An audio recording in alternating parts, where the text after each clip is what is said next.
this installment of the Dude Perspective, we will be looking at the book Brave New World by Aldous Huxley. In the Dude Perspective, we had originally started taking chick books and reviewing them from the perspective of a dude.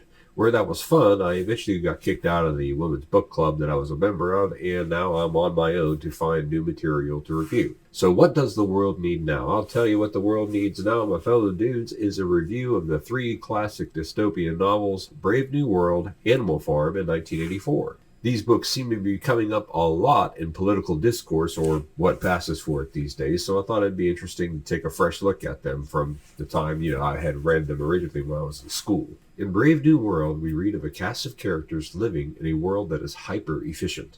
The setting for Brave New World is a society that has largely conquered need and want. All desires are met, and there is an emphasis and an energy spent to keep people from wanting what they cannot have. The world of Brave New World is the one of oppressive efficiency. Uniqueness is frowned upon, and perversion is merely a matter of perspective. In the Brave New World, there is no want, no commitment, and no need. It is a world of infantilization where, from the earliest age, people are taught to pursue drug-enhanced and induced pleasure. The sense we get as we read through Aldous Huxley's creation is that every contingency has been thought of. A rigid class structure is established and enforced through the scientific process that generates humans into their alpha, beta, gamma, delta, and epsilon classes. The leaders of the Brave New World know exactly how many of each class must exist in order to keep the society functioning optimally. There is no social mobility because it never dawns on the people that they should want something else.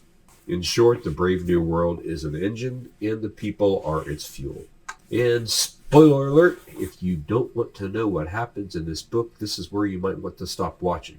However, as an added bonus to keep you engaged in the video, consider that this is possibly the least educated review of Brave New World you will ever get to witness. And there's nothing that makes one feel smarter than to see someone like me try to deal with the work that is way out of my league. Brave New World focuses on a cast of characters who occupy the upper classes in the social structure. Huxley takes great care to explain the structure and rigidity of the society. The opening scene is one of a tour of a human factory that creates people. This is called the Center for Hatcheries and Conditioning.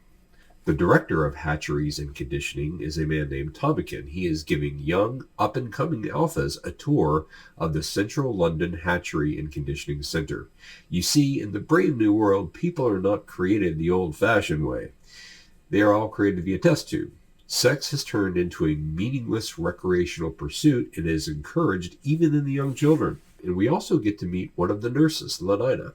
Lenina is what passes for a love interest in Brave New World, being described as uncommonly pretty. As the tour concludes, we follow Henry and Lenina into their personal lives and meet Fanny Crown, the too hairy Benito Hoover, and Bernard Marx, an elite Alpha Plus. Wink, wink, nudge, nudge. We quickly learn that everyone appears to be having sex with everyone else.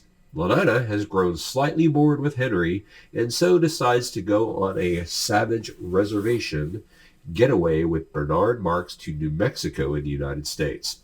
We also meet Bernard's close friend Helmholtz Watson. Bernard and Helmholtz share a level of nagging dissatisfaction with their Brave New World.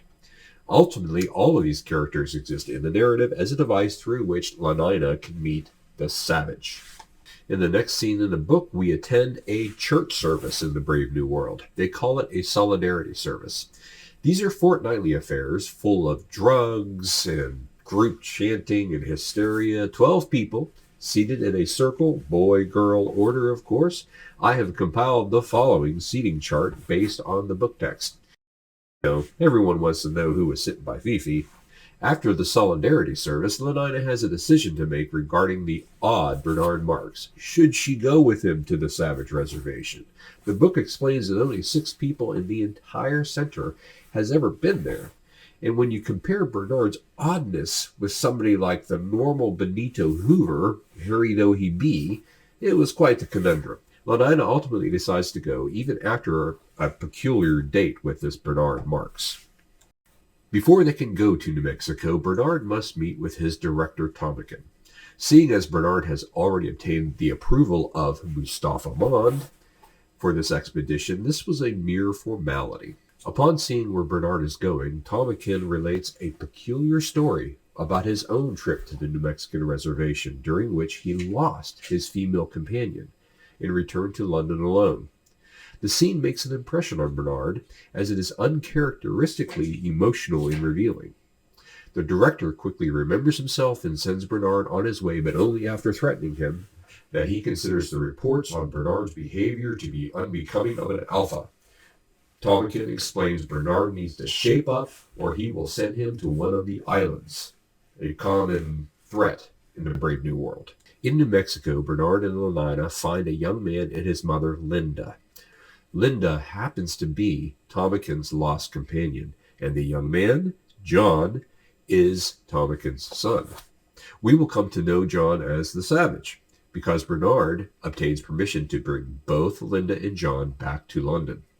The introduction of John and Linda to Tomakin, the director, causes a controversy and results in the director being sent to an island and a brief amount of celebrity for Bernard. Linda winds up drugging herself to death after returning to civilization. John develops a crush on Lenina that ends poorly. John winds up leaving civilization and finds an abandoned lighthouse to live in. However, he cannot escape the civilized masses who demand that he dance for their amusement, and he cannot escape his desire for Lenina. The book's penultimate scene includes a metaphor in which we see a bit of precision brought into the Savage's life only after he kills himself, and his spirit can no longer offer resistance to what happens to his body as a result of gravity and physics. His body is found twisting in the wind in his abandoned lighthouse, when yet another set of Brave New World tourists come to see the Savage in his element. Unfortunately, only dead can the Savage acclimate to the civilized and brave New World. So come on, what's the dude perspective on Brave New World by Aldous Huxley?